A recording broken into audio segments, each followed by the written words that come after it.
Hello and welcome to PAXTON ROAD TV. I am Sam, Spurs for life, and this is the preview show for, as you can see, my voice is going up, the cup final game versus Manchester City at Wembley tomorrow. Kickoff 4:30, and I'm joined in the house by Brian, Tottenham away, Josh, Spurs Debate TV, and resident guest in the house, Darius 3K, and Mike Hotspur, Hustler.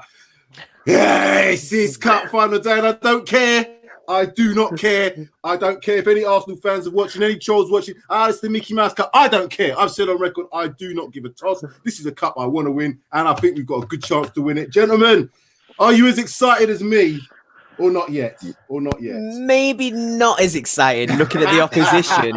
Just looking at the opposition, maybe I'm not as excited. Tone it down. But we're in a cup final, so it's a good feat. What's it been, 6 years? Was it 2015 our last one? 2015. I actually took the liberty of watching a 5-minute. Oh, Champions League. Bloody hell, yeah. Oh, forget that. How could I forget about League Cup finals? That was a lot. Our last League Cup final was 2-0 against them lot, Chelsea.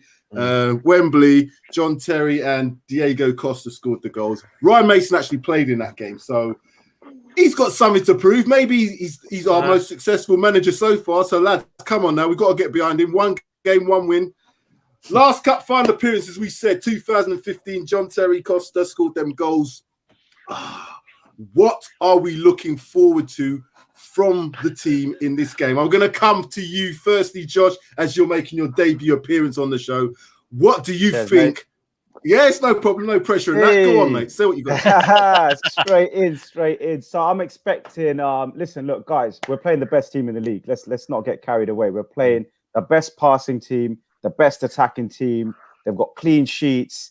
They've got all the numbers. What have we got? We've got all the opposite numbers. We lose leads. But that was Jose. That was Jose. I'm just leaving all these stats. I look at these stats. I'm a very stat-based.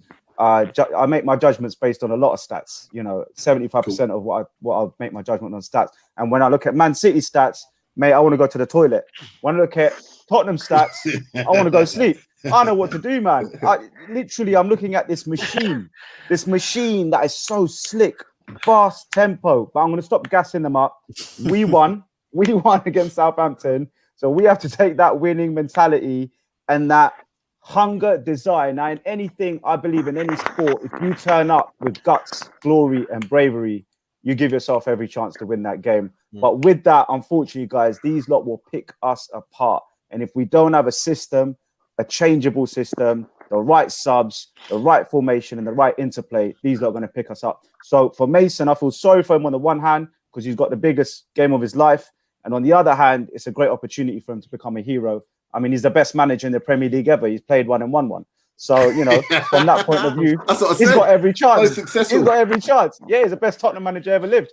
So, Bill Nick, keep your heart out. You know what I mean? But, I mean, look, we're either going to get smashed or we're gonna nick it 1-0. For me, I ain't into this. We're not getting smashed, man. We're not getting smashed. I'm not getting smashed. I'm not having none of that. We're gonna get.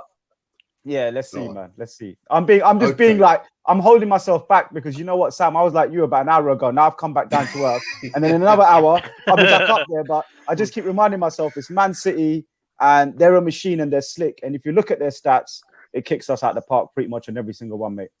Let's not look at the stats. Mike, I'm going to come to you. What are you looking forward to in the game tomorrow? Oh, mate, no pressure here. What am I looking forward to tomorrow? I am looking forward to a different approach to the game from what we would probably get from Jose. I think Mason. I think we'll probably see a lot of what we did against Southampton second half. Hopefully, we can start that from the beginning of the match. I think Mason would have had a bit more time to work the players, get his ideas across. I mean, Southampton was one of those games whereby he only had 2 days preparation before the match. So you'd like to think he's had a week. I know it's still very short time in order to get his ideas and implement his tactics and his sort of brand of football that he wants Tottenham to play in this interim period that he's manager of. But I want to see hunger. I want to see the players motivated. I want to see them just fight for everything. I don't care if it's a lost cause, I just want to see someone chasing that ball down, pressing like the old Tottenham. And if we see much of that, then why can't we win it? Why can't we win it? Why can't we win it? Why can't we win it? We've proved against Man City previously that if we don't show them the respect that perhaps we might have showed them in the previous game we played against them, then anything's possible. Especially if Harry Kane's fit and if he's playing, don't know, feed him the ball and he will score. It's beginning to build. Brian, I know it's early morning for you over there in Canada, but even you can't be ranting at Enoch at the moment. It's got to be about tomorrow. It's got to be about tomorrow, Brian. So, so I'm going to come to you next. I can always rant about Enoch, but today is not the day. Today is not the day, especially not at 7 a.m. The first thing I don't want to start my weekend with is ranting about that buffoon. But no, I'm so convinced we are going to win. I'm predicting a 3-2 score, like the Man City HYFA Cup final, and I'm even going as bold as predicting it's going to be the goals are going to be scored exactly the same way as well. 1-0 us, 2-1 them, 3-2 us. That's how confident I am. As Hotspur said as well, I'm just the thing I'm looking forward to the most is when we win. It's not if, when we win. I'm looking forward to Ryan Mason going to shake Pep Guardiola's hand. And just saying, do you know what? I've played 2 games of my life. You're Pep bloody Guardiola, and I've just absolutely mugged you off and taken away the cup you've won 3 times in a row. So I hope he does. I hope that's the thing that Jose would do and gives him the old "well done, son" on the back of the head and that. I'd love him to do that. Can you imagine if Ryan Mason gets to do that after there will be absolute scenes if he does that. It will be, but you look at it as well. I just think things are lining up for us. Like, they're getting their injuries. We've got Ryan Mason, who's going back and could win a cup with his beloved Tottenham. He was born in Enfield, just like I was, or lived in Enfield. I was born in central London. But the year ends in 1. It's Tottenham in a cup final. They're starting to get injuries. I just think things are starting to, for a long time, things are actually starting to go our way. So I'm going to grab on that for as long as I can. Darius. Sorry, Mike. Go on. Just finish. Then you can start on Enoch on Monday morning. Yeah, Monday's another day. Yeah, we've got next week to go on that. We lose. We've got next week, Brian, so you can steady on for that. It's a holiday. It's a holiday. He's earned himself a holiday. Darius, what do you want to see from the game tomorrow? From Spurs, from Ryan, from the team. You know, obviously we've got a new SAP at the moment. Couple of it's Neil Gibbs, Ledley King, Chris Powell, Ryan Mason make up the 4. Obviously, there might be some other coaches involved in there, but they seem to be working as a team. So, do you think they've got a plan going forward for tomorrow? Yeah, I kind of want to echo what Josh was saying earlier about the whole. I think that Ryan Mason, and this is no offense to Ryan Mason because he's literally 2 days into a job. I don't think Ryan Mason is going to have too much of a game plan to go into this, because if you look at the way that we played against City earlier on in the season in the league against when Jose won 2-0, he had a very, very obvious plan and how he was going to win that game, and he executed it perfectly. I don't think Ryan Mason is going to have such of a plan. I also think that the help around him, obviously Chris Powell and everyone, will help him, and they will have some sort of idea. But I go off what he said in a quote where he said something like, even if we do lose, we'll still carry our DNA and identity that holds Tottenham. So I think that Ryan Mason is basically going to tell those players, you got to believe in yourself and you got to do it for yourself and you got to do it for the fans. And I think that it really is on the players to kind of do this for him and perform, because he can get them so far. He can do so much, but he is literally 2 days into this job, or a week into this job, 2 games into this job. Those players are very, very, very well-seasoned professionals, and I'm expecting them to do a lot for him and perform to the highest that they can perform. And even if Harry Kane doesn't start, I don't really want to see players. I don't want it to seem like Harry Kane's not starting. I want to see players fighting, because at the end of the day, they're in a cup final and they can really do something. It's one game, it's 90 minutes. So yeah, I think the pressure's, I know he's in a final, it's Ryan Mason, but I think the pressure's kind of off him. I don't really think if he loses or wins the game, I don't think people are going to get onto him at all. So it's really on those players to kind of show to him how much they care, how much they want to win for him, for the fans. Because Sonny, in that interview after the Southampton game, he was really on about like winning this for the fans. The fans deserve this. They've been through a lot. So instead of speaking it and you know what I mean, talking about it, let's actually see this now. And Man City is, like he said, the best team in the league, maybe in the world. So if you can do it against Man City, you really are proving yourself. I'm going to put this up for you guys to have a look at. So I know that Josh has mentioned that he's scared that Man City might give us a thumping, and they might well do. They may well do, but we might give them a thumping. You never know. But the last 5 matches versus City in all competitions, so these are all Premier League games. Obviously, the last game we played against them, the 3-0 win in February. But before that, 2 wins for Tottenham, both at the Tottenham Hotspur Stadium. It's not too bad of last 5 games, you know what I mean? You see what it is for me, Sam. Looking at them 2 wins, they're Mourinho performances, yeah. And his plan is probably the only plan. You can beat City with VAR, or you can beat him being compact and like pretty much not allowing them to break into your half. Or you can don't you think them, if you take the game, sorry, Darius, don't you think if we take the game to them by pressing them, putting them under pressure, particularly in that back? In the back line, though, because at the back, I personally believe that if you can get to them in their back line, where they're probably the players that are the weakest in terms of being in possession of the ball, that's where you can get a bit of joy. It's what we do when we've got the ball, because I tell you what, when we ain't got the ball, they're going to boss it. So it's what we do when we've got the ball that counts. And for me, it's doing it. Unless we're efficient, if we're wasteful, we're not going to win. But if we're efficient, I can see us nicking this 1 or 2-0. Even if you look at both those games, we scored that goal, we sat back, and then we got the counter. So for me, there's kind of very few ways to beat Manchester City, guys, for me, because their possession and attacking football is so crisp and slick and technical that once you get the ball, you got to make it count. And remember, they'll press us as well. And we're not very good at dealing with the press. So whilst we've got the ball... Southampton proved that. Exactly. So whilst I just hope Ryan Mason's sitting there, it's all great saying pump, guts and glory. I get that. And you need that. That's 50%. The other 50% is showing his guys how to beat Man City. And maybe just a little bit, if there's any Jose-ness left in us, we'll just need it for this last weekend.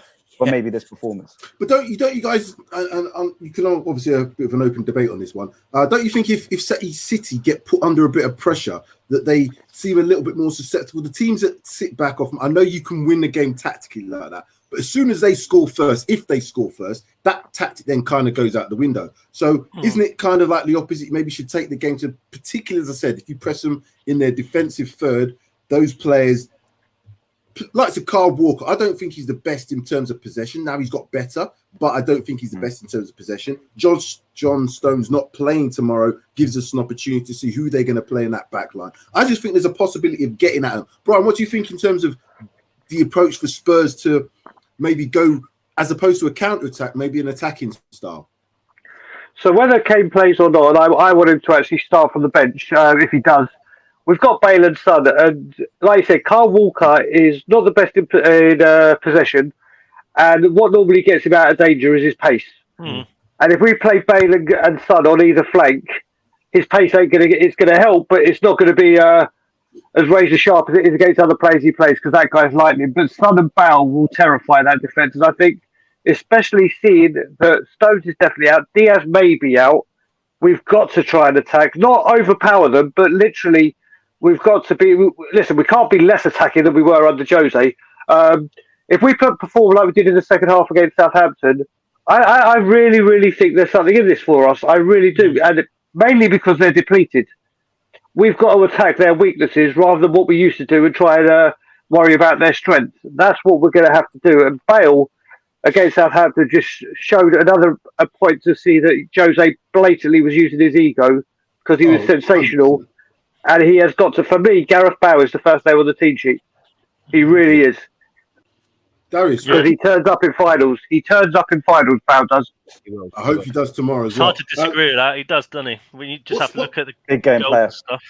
What's the main strategy and tactics going into this game for you then, Darius? How would you, if you was managing tomorrow, what would your approach be to the game? Because, as I said, there's different ways you can go about this. A lot of the talk is about that we're going to probably sit back, maybe try and absorb as much of this pressure as possible and spring on the counter-attack by having the likes, as Josh said, Son, and Brian said, there's also Bale on the other side. The starting 11 is going to be interesting for me, which we'll get to in a little bit. But in terms of a strategy and tactics that you would employ, how would you go about tomorrow?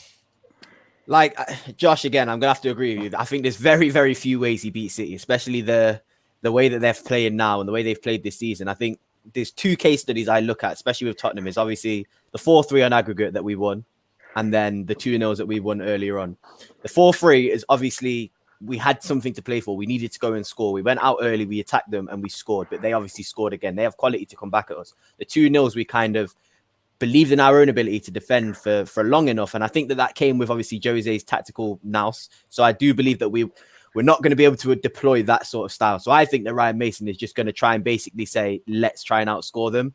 I'm a little bit fearful of that. I think that City, quality-wise, if Diaz and Laporte are starting, I think that they're going to have a good enough defense to be able to... I don't think Kane's going to start. I don't think Kane should start. I don't think that would be smart. But if he doesn't start, then I don't think we're going to have enough firepower in terms of a 3, because I feel like we need 3 firing forwards to really penetrate that defense and play that sort of way if we're going to try and outscore them. Me personally, I would try and go for that slightly more defensive, slightly more reclined style of play. But it's the final. It's Ryan Mason. I don't think he has much to worry about, which makes me think he's just going to try and go for it. And I think that maybe Kane will start and he'll just, like you said, Brian, play Son, Kane and Bale and just try and just destroy them, destroy them, because I'm not saying that those players aren't good enough. Individually, those players will be able to get a couple goals, I would say, even if they don't have any sort of tactical implementation behind them. But I just think that City team is so perfect almost. They will wear you down. They will just keep going. And unless you do have a defensive idea, and we really don't. And even under Jose, we didn't have much of a defensive idea. I just think that eventually over 90 minutes, that City team are just going to score too many. And I think it will end up being 3-2, like Brian said, either way. One of the teams will win 3-2. I don't see it being a close game at all. I see it being a really, really open game, because I think that's the only way that Ryan Mason can really see us getting something out of this. But as you said, he's got nothing to lose. So do you guys think because of that, he's literally going to go to the players, put an arm around your shoulder, be a young Harry Redknapp, tell them to go out and play, do what we can do? Because if we play to our ability, let's say we were to try and match City player for player, I think we're not far behind them. Again, what City have is the depth. They go from 11 to 22 and they will take us off the park if they just put another team in. So we can't match them for a squad. But and the starting 11 is going to be interesting when I put that up. I'm just going to put up the previous game, start 11. This was versus Southampton. And when you get to my predictions, you'll see there's not a lot of change to this. But I think, that we're going to have to go with a back 4 tomorrow. I don't think we play a 3. I personally don't think we're going to play a 3. I don't think Ryan Mason would do that, given that he's played a 4 in his first game. He's not going to chop and change up that strategy in terms of that formation. But again, it really does depend on this front line. The front line played well in the second half, but certainly the first half, Southampton put us under a lot of pressure. And I think that's where we're going to have to find out about some of these players.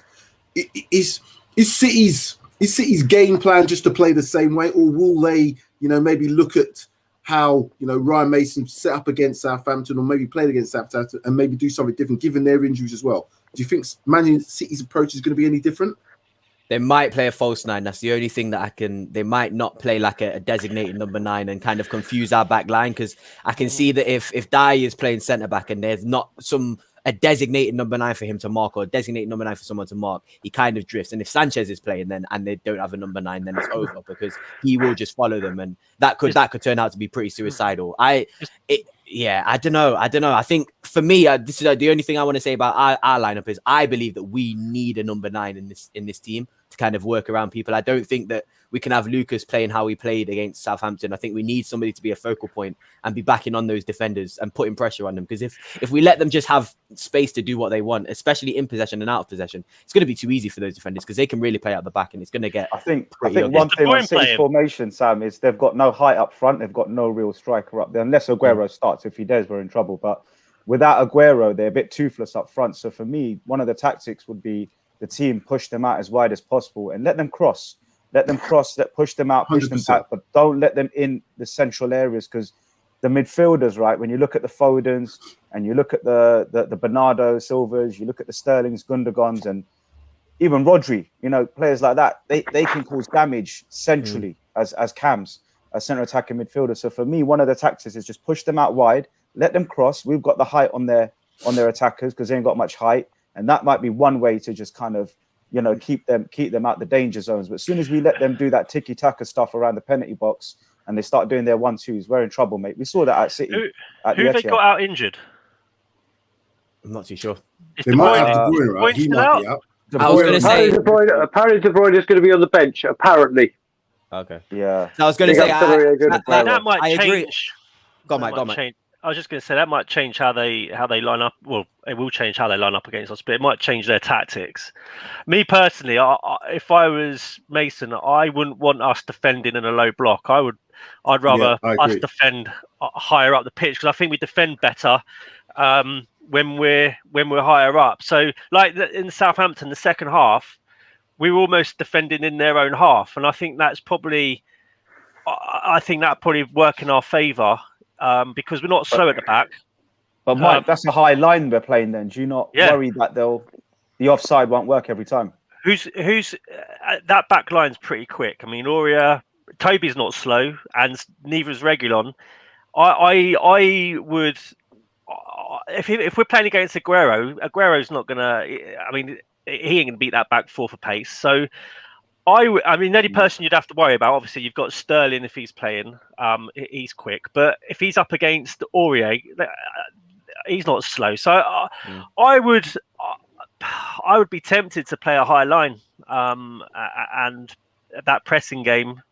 Let's see how Man City cope with us pressing them, and see how their back line sort of copes with that sort of pressure. Because I think their defense can be just as prone to us as with lack of concentration. So I agree. Especially likes of Kyle Walker. I mean, defensively, he's not great at all. I think if City want to really push, and they don't tend to change how they approach games. They will always push their back line up. There is a debate that we could possibly play a false nine. The reason being, you might want to flood the midfield, get around them as quick as possible. Having a false nine tends to allow you to do that. They may do exactly the same thing. So it may be that there's a lot of congestion in that middle of the area. So what Josh was saying makes sense. Try and push them out wide. The only thing I would say about them crossing the ball is that I don't think we're defensively very good at heading. And so also, exactly. If De Bruyne does play, you almost got a 95% chance that the ball's going to go where it's meant to go as well. So Cancelo and De Bruyne are almost perfect crosses. So if you've got perfect crosses mixed with people who can't head a ball, almost like a recipe for disaster. But you never know, do you? Brian, what was you going to say about that? No, I mean, I'm right. I agree with you. From set pieces and from crosses, we've been abysmal. But I think one huge key point in this game is Reguilon, as Mr. Hustler just said. The last few games he's been awful because he's been defensive. He's had to be ultra defensive under Jose, and he's picked up that injury, and he just hasn't been the Sergio Reguilon we signed that we saw in the 3-3s and the fight and the big wins and everything. And now I think he's going to be more attacking, like he was in Southampton. And I think we're going to get the Surgery side back. I think he has a major part to play in this game. I think he's going to be very attacking, and like we said, his pace is electric. So I really think it could be he could be a very, very key person in this game tomorrow. A very key person. I want you guys to continue talking, so I'm just going to put this, what I've put is predicted 11, and then we can talk around this as well. This is how I see potentially the lineup being for tomorrow. The only real change in there, I have put Kane in there to start. And the reason I put Kane in there, it's all been a bit, we're just going to wait to 24 hours to see how he is. We're going to wait till the last moment. That tells me he's playing. Unless his ankle is fallen off, he's playing. They're going to strap it up. They'll give him ibuprofen. They'll jab him. Whatever they'll do. The guy's playing tomorrow. No doubts in my mind. It's just whether who plays behind him. I'd put more in that start 11 as opposed to Gio. And I think what it is for me, you need someone to break the press. Mora is going to be ideal to break the press because you don't know what he's going to do, so they ain't going to know what he's going to do. So he can go left or right. That's my reason for having Mora in there. Bale, Son, obvious. Højbjerg and Ndombele, our best double pivot that we've got in the club. And the back four, I think, if you take Rodon apart because he's cup-tied, that's probably going to be our back line in terms of our strongest back line. I'd agree with that lineup from my perspective. So. Like you say, Mora, you don't know what. Two things. Go on, Brian. Sorry, I would personally start Kane on the bench, and the reason for that is if this goes to extra time and penalties, you want Harry Kane on that pitch for penalties because he's the best penalty taker in the world. Period. Also, you got to remember we got another 5 big games. And I don't want him on from the beginning where he can pick up a knock. You want him to come on and change the game or influence the game when he comes on. Because if Harry Kane comes on in the second half, that defence is going to think, or the City defence will think, oh, here we go. And it will be on for the duration. But the big, or my most controversial one, is I really haven't been happy with Ndombele. I would even think about starting Lo Celso there instead, because at least Lo Celso can influence the game. He's been played out of position. Hold tight, Brian. Hold tight. I know you're very controversial, but hold on a minute. Hey, whoa.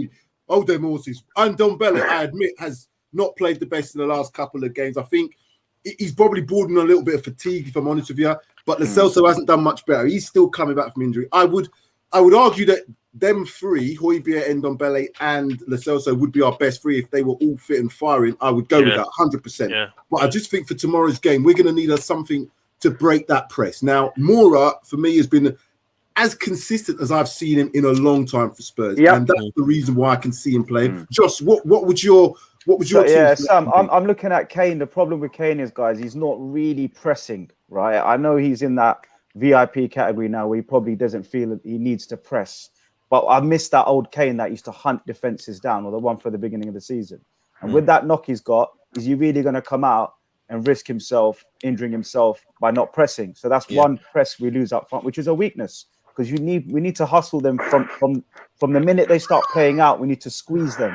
If you look at the way Chelsea beat them and you look at the way Man United built them, they just squeezed them in midfield, broke on that second ball, and it was Rashford in and out, Cavani, whoever it was. We need to do the same thing. So for me, Kane's not really going to press, guys. So if we're going to start Kane, we lose a press, in him, because he's just going to float around and wait for the ball. But obviously, when he does get the ball, Kane's, the best man on the pitch. So we lose the press with Kane. Whereas if we started Son or Moura up front and we put Lo Celso behind, we've got more energy and more bite in terms of the press. So that's one thing with Kane.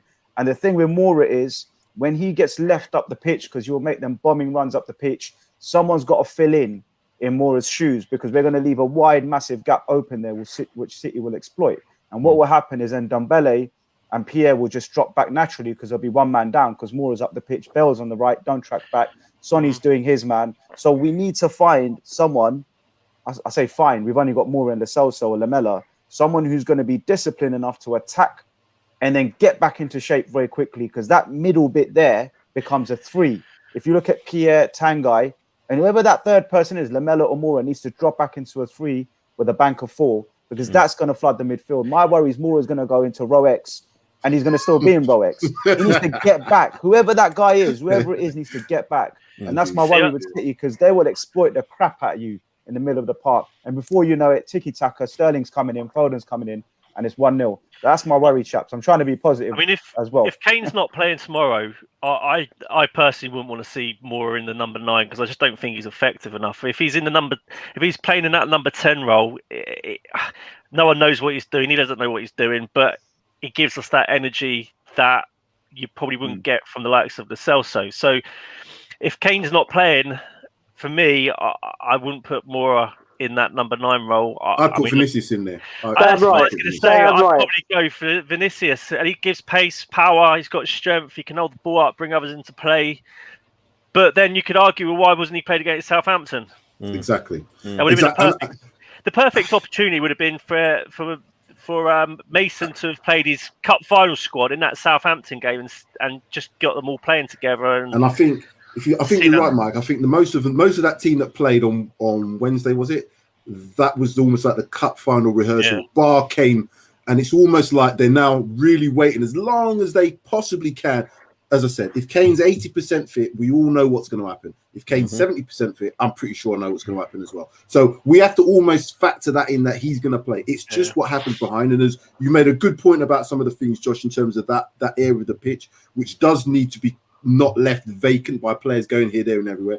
The thing that can happen, and both the centre-backs that we do have, in terms of Dyer and Alderweireld, they like to push into that centre of the pitch, also into that midfield area, particularly Dyer. So there is a possibility that Dyer could drop in. If both our fullbacks are not exposed by going up top, they can then come in to make a 3. So there is flexibility in how they approach that.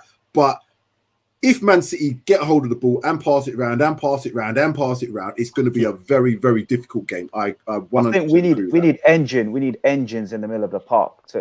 For me, it's all about the engines, because that's one thing with City is they'll beat you playing at 80%, but technically they'll pass the crap out of you, and they're efficient. And I'll give you a quick stat. I love my stats. This season alone, 33 games each in the Premier League. Tottenham Hotspur passes total 16,315. Manchester City 22,407. Josh, I mean, why are you doing this? Why are you they're doing passing this? the death out of You teams. know how high I was. They wear you Come on, down, don't another they? one. I'm They wear sorry. you down. All right, You're here's doing a another mood one for you, hoover. Sam. Don't do a mood Here's ano- hoover. Come on, please. Here's another one for you, Sam. Passes per match, yeah? Passes per match. Forget their 23k passes and our 16k. Passes per match. We're 490. They're 680. Come on, man. But that was Jose. That was Jose. That's got nothing to do with. If you go check a Pep game, we beat them with Jose game. twice, Brian. We beat them with Jose twice. Don't forget. Yeah, so that's irrelevant then, isn't it? No, it's a way to beat them. Let's just see how Ryan, because I'm going to give Ryan 100% that he's going to tact. Because the reason I say that, he's doing his badges, he's doing stuff. So he's going to be very much a textbook manager. I think I said this on the preview show before. He's going to be a textbook manager. So I expect him to do a lot of stuff by the book, but he's going to just allow the lads to play as well. So let's get into this. This is where you guys can have your little bit of a tell me. Here we go. Right, we're going to start with Mr. De Gaulle in the corner. Score prediction, how you think the game's going to go tomorrow? And I'm going to write this down, get my notepad out and write down some scores here. Off you go, Brian, firstly. So as I said, I'm praying this score comes in because of the two Brians, me and Brian Ireland have a forfeit game and I've given him a couple of forfeits to do if this one comes in. So I'm going 3-2 to Tottenham. And for me to get both forfeits in, the goals have to go in the right way. And like I said, it's going to be a complete repeat of the Manchester City 81 FA Cup final. 1-0 us, 2-1 them, 3-2 us. And we're going to score 3-2. And Gareth Bale is going to be the one that gets the worldie like Ricky Villa. Not identical, but he will score an identical. And if that comes in, the forfeits Brian Ireland has to do are going to be legendary. Have you seen... Josh, you're next. Oh, sorry, Mike. Shane, have you seen Chai's? I know I've got it here. 7-1. He's having a laugh, isn't he? I'm assuming he's mentioning probably Spurs in that one. You have to say, whenever Shai comments, as you see it from his picture, I started calling him the Fonz. Guys, the thing is, Shai's saying 7-1, Josh. but he hasn't. He's saying 7-1, but none of us is the home side, so he could be saying exactly. You never know what Score predictions from you, Josh. That, we're at Wembley, so it's kind of second home for us, even though Man City are probably been there more than us. But, it's our second home, so let's hope the boys go out there and have that little bit of familiarity with, pre-match preparations, match day prep.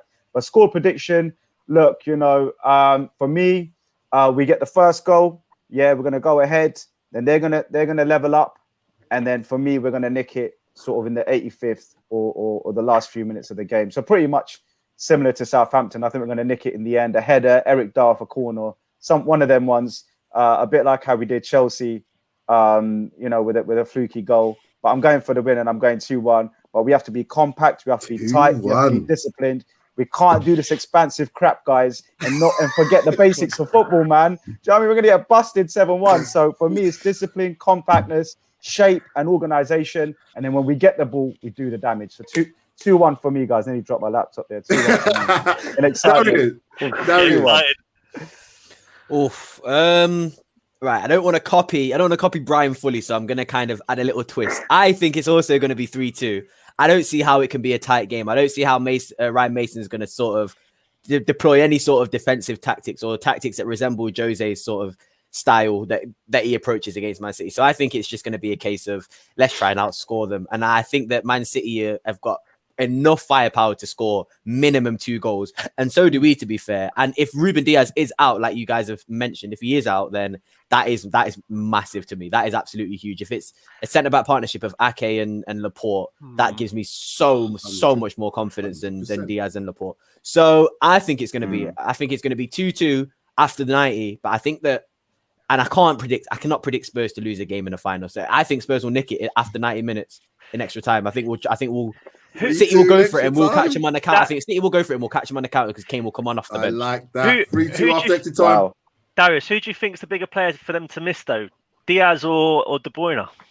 Oh, Diaz, 100%. Diaz, 100%. The thing is, the reason why I say that, and I'm not discrediting De Bruyne because De Bruyne is a freak. He does his own thing. He's a special player. But City and Pep Guardiola have made sure that they can compensate for De Bruyne as they have done in previous seasons because they've won the league. I think their 100-point season come when De Bruyne was out for the majority of it. So it's not like and also this is a little bit controversial, but when Foden plays and De Bruyne doesn't play in that sort of number 10, they look just as dangerous. Like Foden in that hole where De Bruyne plays, he's even Gundogan, even Gundogan, he's got 13, 14 goals this season. So they've got ways to they've got ways to compensate for De Bruyne not playing. I think it just makes it worse for everyone if De Bruyne is playing, and it just makes it slightly worse if he's not. So I think if Diaz goes, it's crazy if Diaz goes. I think it's a big drop off if Diaz gets if injured or if he's out. So yeah. Right, I'm going to come to you now. I think we've also forgotten, before I go into my prediction, City have got another big game on Wednesday, haven't they, against PSG? Yeah. So if they've got anyone that's a slight doubt, are they going to risk them in the Carabao Cup final, or are they going to? Or they just going to be like, oh, let's rest them for the biggie against PSG. So especially Mike, a defensive player as well. You want your best defensive players against Neymar and Mbappe. So yeah, exactly. So that might play into our favour as well. So I'm going 2-1. I'm going 2-1. I'm going to be cautious here. Is this in normal time? My head's saying something different, but listen to your heart. Listen to your heart. He's proper Tottenham. He's definitely. If I was going with my heart, I'm going 4-2 Tottenham, but I'm not going. Okay, listen to your head, mate. Listen to your head. Right.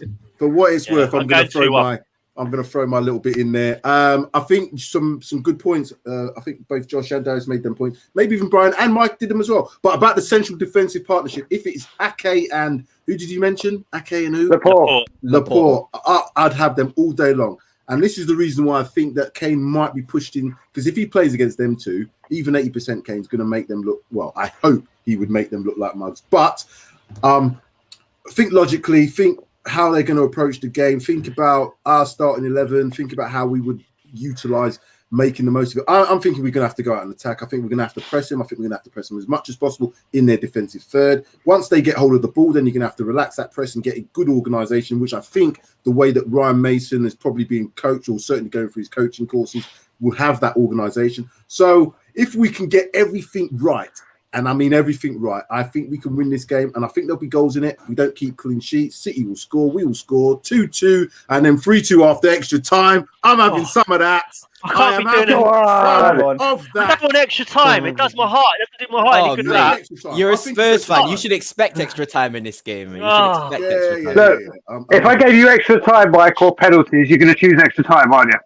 Oh, yeah. I don't want penalties. I don't want penalties. No, set that right now. Set that right now. I don't want penalties. I couldn't watch it. No penalties and no final for us, because that is just gonna. I couldn't watch that, and I'll be in public as well, so that's even worse. There's no chance of that. Sissoko won the 7th penalty. Rose Ed. I'm not having Gentlemen, I think that's been excellent. We've previewed it. We're all getting excited. I'm trying to get everybody whipped up. Even you, Josh. I'm not having you come with stats like that and then try and mood hoover me out. I got one more, man. I got one more. Unless it's positive. Come on, Josh. Go on in. All right, here we go. So this one's in our favour, guys. So Manchester City this season, in terms of headed clearances, have 198, and we got 377, bruv. Come on, Sam. You like that one, innit? I like that one. Pushing that wide.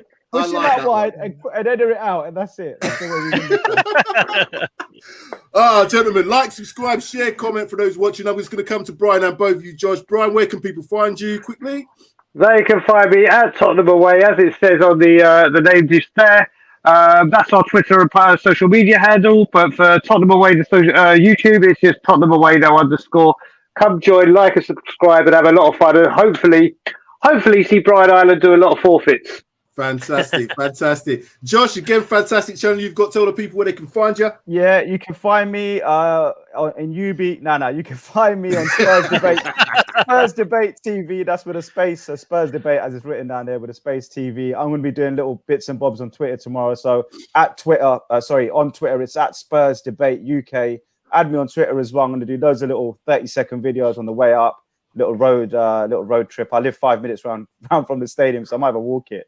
But yeah, definitely add me on Twitter, man. Thanks for having me, Sam. Appreciate it. Oh, no problem. We'll be back again. Hopefully, like I said, we'll be doing the same thing. We're traveling down to the Marquee as well tomorrow, so we're going to try and do some blogs myself and Darius.